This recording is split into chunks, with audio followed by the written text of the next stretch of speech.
It's the penultimate stop of the inaugural T100 Triathlon World Tour, and the athletes are headed to Lake Las Vegas for what looks like one of the toughest courses on the circuit, with a hilly bike and a crazy hilly run which will be made even tougher by the hot conditions. This race will play a huge part in the series standings, with series contenders Martin van Riel and Yuri Kulin on the hunt for a third great score, while other athletes are battling it out to cement their position in the top 10 so they can secure a contract for 2025. In this video, I'm going to run through every man racing and make my predictions. Let's dive in. After an impressive start to his T100 campaign with 4th in Miami and that win in Singapore, Yuri Kulin has struggled in London and Ibiza, finishing 9th both times. In London, he pulled up with stomach cramps on the run, and in Ibiza, he missed a front pack which was near impossible to recover from. However, he did drop the fastest run of the day, which shows what good shape he's in. He just has to make that front swim pack in Vegas. We're back on a hilly course in hot conditions. Sound familiar? This is a course that suits him to a T, and even though the temperatures have dropped from the mid-30s to the high 20s, the heat will still have an impact, with the men starting at 2 p.m. If he can make that front group in the swim, then we could see him attacking the bike again. I said it about Laidlow's attack in London, and I think it would have been the same in Singapore. If Van Riel was there, I don't think he's letting that gap go. So if Kulin goes, expect to see Van Riel going with him. With elite swimmers like Schumann and Nieschlag in the field, the pace could be faster than ever, which could make making that group tough, but the sheer number of front pack swimmers should keep Kulin in contact. He needs a good result here to stay in contention for the series, but also cement his position in the top 10 to secure his invitation for next year. Brownlee is one of the athletes locked in a battle to make it into the top 10 of the standings at the end of the year, with 5 athletes from 8th to 12th, all within 5 points of each other, and we've got 4 of them racing in Vegas.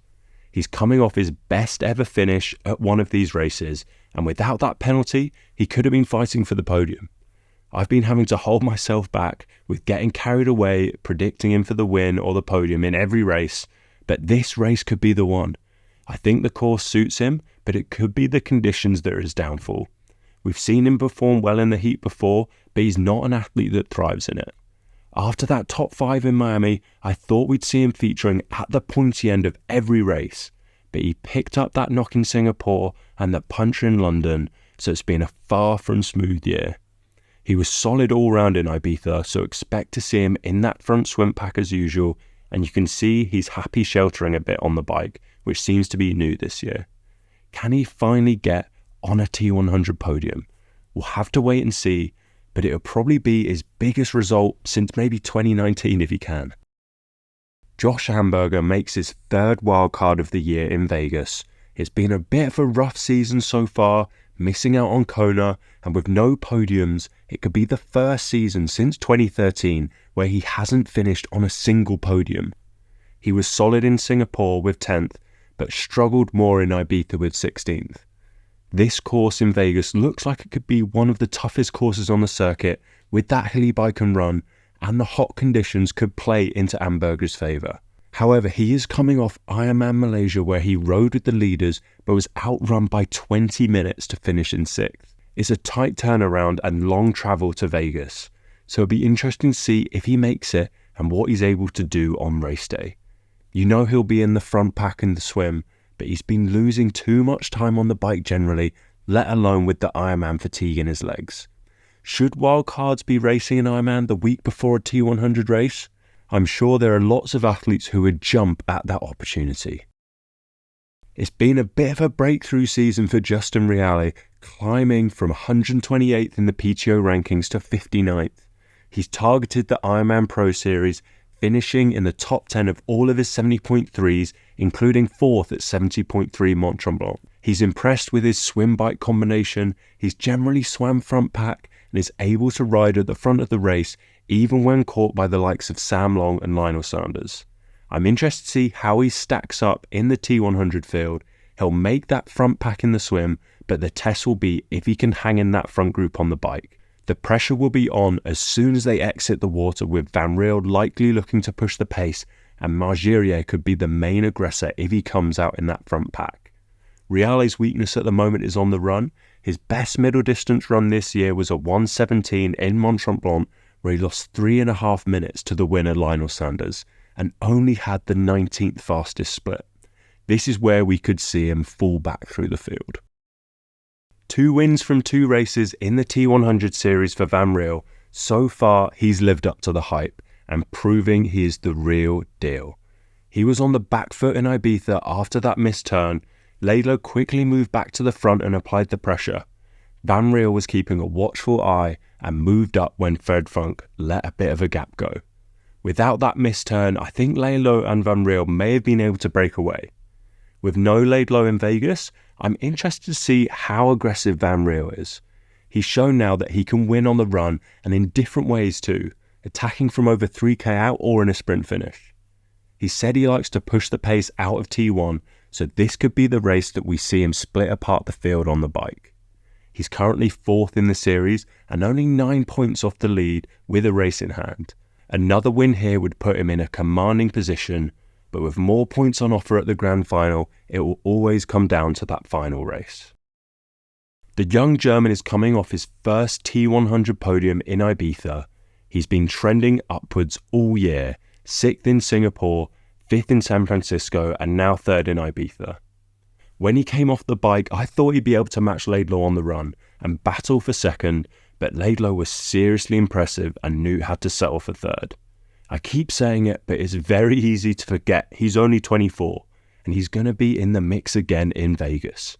Before that podium in Ibiza, he dominated 70.3 Zelamsi, riding away from the field on that hilly course. This course is obviously different with 5 laps rather than one big climb, but he's shown he can ride well on the climbs and descents, which could play into his hand in Vegas. He's currently sitting 7th in the series, and another podium in Vegas could bring him into contention for the series podium, along with other wildcards Yuri Kulin and Carl Smith. It's crazy to think how big of an impact those 3 have had on the series, and they'll all certainly earn contracts for 2025 off the back of it. I think American Triathlon would have lost its mind if Dubrick didn't get the call up in Vegas, after missing out on wildcards in Miami and San Francisco. After 7th at 70.3 Worlds and 3 straight podiums to end his 2023 campaign, I was expecting him to continue to step up in 2024. However, he's tended to struggle over the middle distance, with only 1 podium so far this year, a win down at 70.3 Cozumel. However, he's enjoyed success over the Olympic distance, with a win at St. Anthony's, and more recently an exciting battle with Henry Schumann and Carl Smith at Challenge Beijing, where he rounded out the podium. He's a front pack swimmer and will comfortably make the front group in Vegas, but he's weakest on the bike. Going back to the US Open last year, he had the slowest bike split of the day. However, he's generally able to make up places on the run. He had the 7th fastest split that day and also 2nd fastest split at 70.3 Worlds. This is where he's lost out this year. In the 3 Pro Series races he's done, he's only had 1 run split in the top 10, and that was 10th. If he can rediscover his run form, then he could challenge for the top 10 in Vegas. Hemrich's the only athlete who's qualified for Kona who's racing in Vegas. An interesting decision, but he's an athlete that loves racing, and having already raced 8 times this year, and he's still got 3 more in quick succession. The reason he may have his eyes on this race is because this is probably the most similar to Singapore of any of the courses on the circuit. Hot and hilly, but nowhere near the same humidity. Singapore is where he's had 2 of his best results over the last 2 years, with 2nd in 2023 and 3rd in 2024. It just seems like those conditions don't impact him the way it does other athletes, and he's able to maintain a high level on the bike and run while others fade back. Obviously, the conditions are not exactly the same in Vegas, with it being a different kind of heat and the temperature falling off slightly, but he's definitely someone to keep an eye on. His 3rd best result is currently 10th, so if he can improve on that score, then he'll move himself up the standings and into the overall top 10. He missed Ibiza to go race Ironman Chattanooga, picking up the win by only 20 seconds with the race being changed to a duathlon time trial format.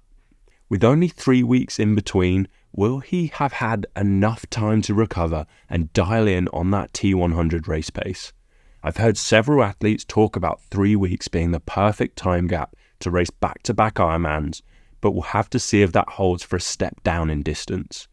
Long is an athlete that thrives in the heat. We saw that in Singapore. He just isn't affected by it the way other athletes are.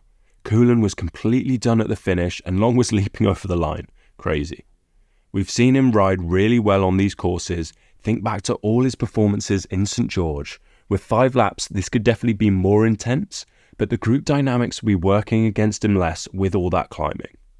After back-to-back second-place finishes to kick off his T100 campaign, he needs to improve on his 8th place finish from San Francisco to really challenge for the overall series podium. Schumann's coming off a disappointing last Olympics where he finished 20th, but he's been a bit off the pace at short course racing for a while anyway. I'm interested to see what he can bring to middle distance racing, because he's shown flashes that he'll be able to feature at the front of these races. He's arguably the strongest swimmer in the field, which is saying something with the likes of Royal and Van Riel. I think the bike could be where he is weakest generally in middle distance, but the hilly course in Vegas could suit him as a lighter guy, and he's solid on the run. He matched up with Van Riel at the end of last year at 70.3 Bahrain. They swam together. Schumann lost time on the bike but matched Van Riel on the run to take second behind the Belgian. He's raced one middle distance race since then, taking a comfortable win at 70.3 Philippines against a weaker field, but he still posted the fastest swim, bike and run. I think he's someone that these conditions and course will suit, and a good performance here could bring him into contention for a 2025 contract. After a slower start to his T100 campaign with 9th in Singapore and 11th in San Francisco, Fred Funk has come into his own over the last 2 races, finishing 5th in both London and Ibiza. These courses definitely suited him better as an athlete, but he's also someone who builds throughout the year. The big breakthrough has been his swim. Swimming front pack in these races for the first time has put him in a position where he's not chasing on the bike, and he's coming out of the water in that group of strong riders who hit it hard in the early stages of the bike. While some others seem to have shied away from taking to the front, he's been happy to go out there and set the pace. Maybe this has come back to bite him, losing time on the run to others in the group, but he's not far away from getting his first T100 podium. That may not come in Vegas, as I'm not sure this course suits him as much as Ibiza or London. It's a fair chunk hillier and the heat could pose some problems, but it's only a matter of time. After a disappointing Olympics, the Belgian has now fully transitioned across to the middle distance and will have his eyes on a T100 contract for next year. He was 4th in Oceanside earlier this year and was slightly off where I expected him to be, losing time on the bike and not quite having the run I thought he'd have to miss out on the podium. However, he's coming off back-to-back podiums in Tallinn and Zalăuși. He's still probably below where I thought he'd be on the run, but he impressed on the bike in Zalăuși. Out of all the T100 courses, this could be the one he's most suited to as a lighter athlete. He should make the front swim pack, which goes to show the difference from short course where he struggles in the swim, but he will probably still lose time on the bike even if this course suits him. It'll be interesting to see if he runs better over the 18k than the half marathon. I think he'll need to if he wants a good result. This is a big opportunity to 1, earn big PTO points for the end of season standings, but 2, showcase what he can do at this level, and both could go towards earning him a contract for 2025. Nicolas Mann has arguably had the biggest breakout of the year, winning 2 Pro Series races in Mallorca and Les Sables.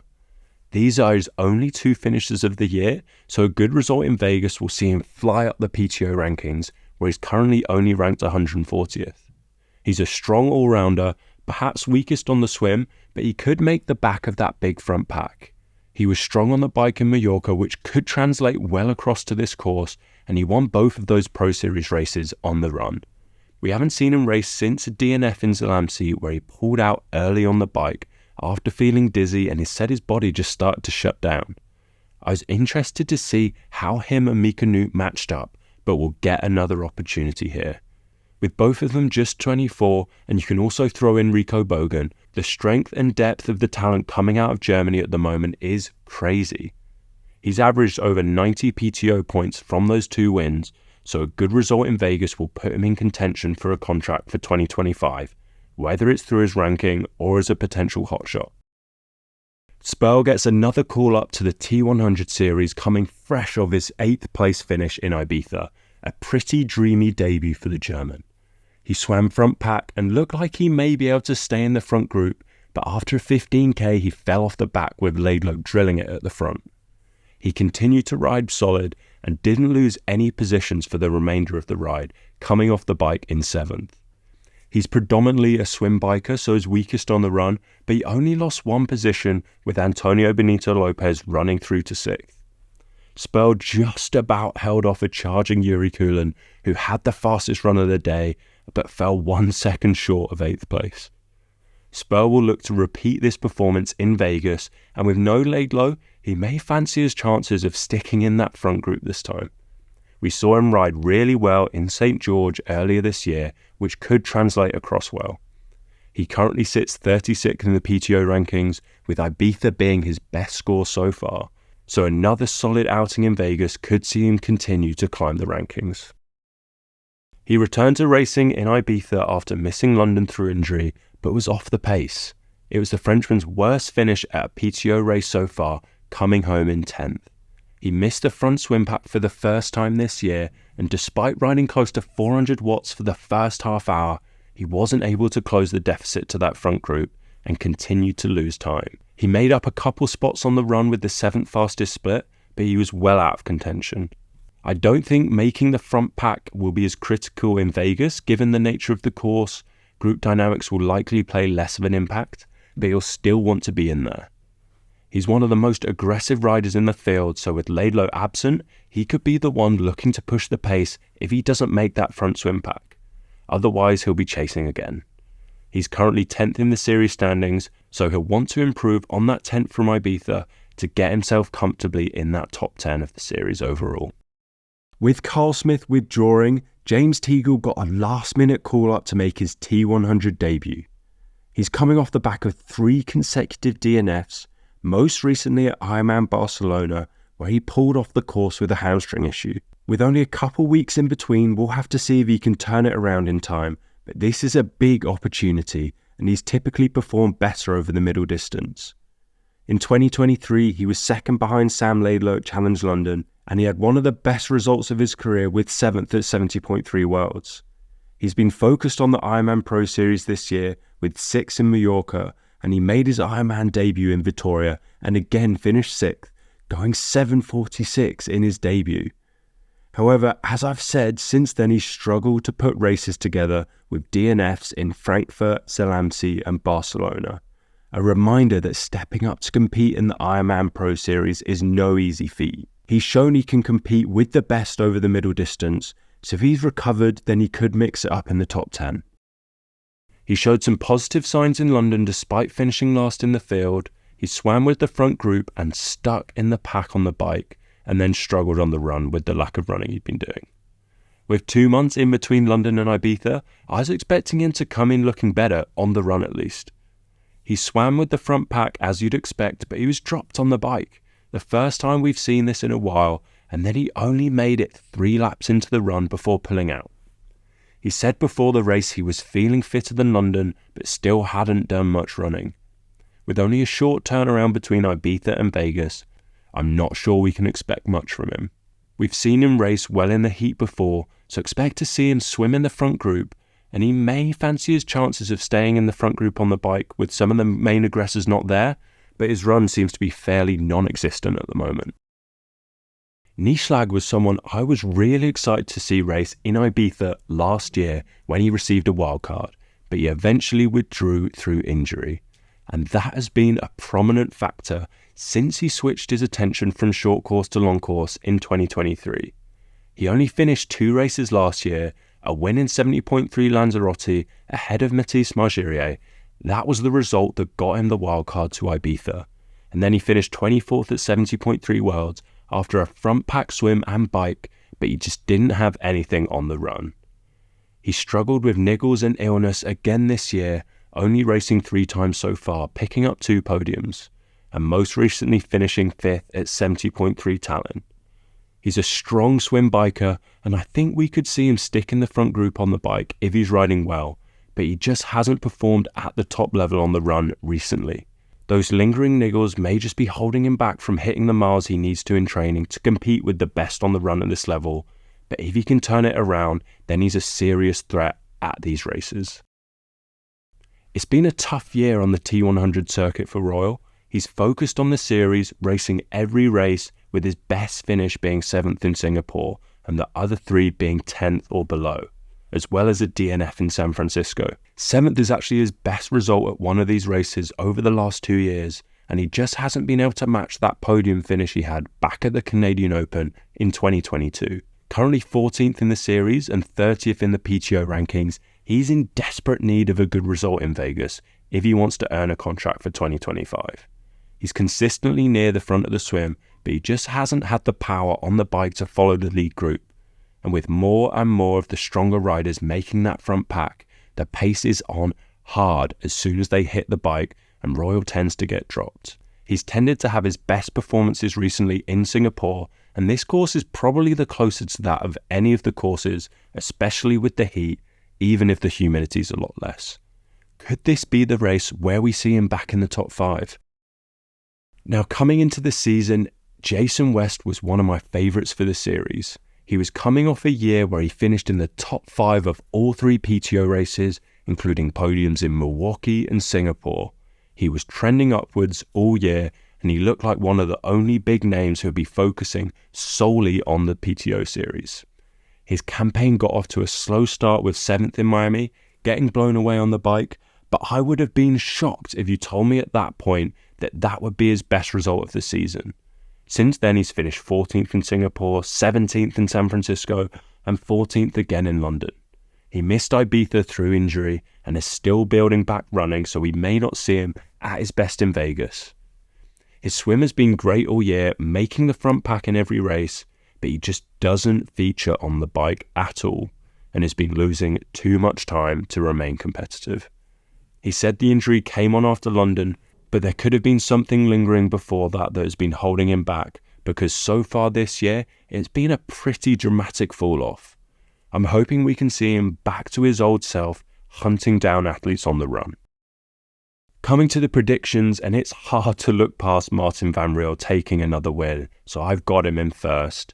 I can see Yuri Kulin bouncing back here. I think this course suits him better than Ibiza. He just needs to make that front group in the swim. And I'm excited to see Sam Long back racing, and I think he'll be in a battle to round out the podium. In 4th, I've got another strong performance from Mika Nu, and then I've got Henry Schumann in 5th, who's my pick of the newcomers to have the best performance in Vegas. I can't wait to see how this race plays out, and with lots of new faces on the start line, make sure you tune in on Saturday. Thanks for watching, and if you enjoyed this, make sure you go and subscribe to catch the women's preview coming next. See you there.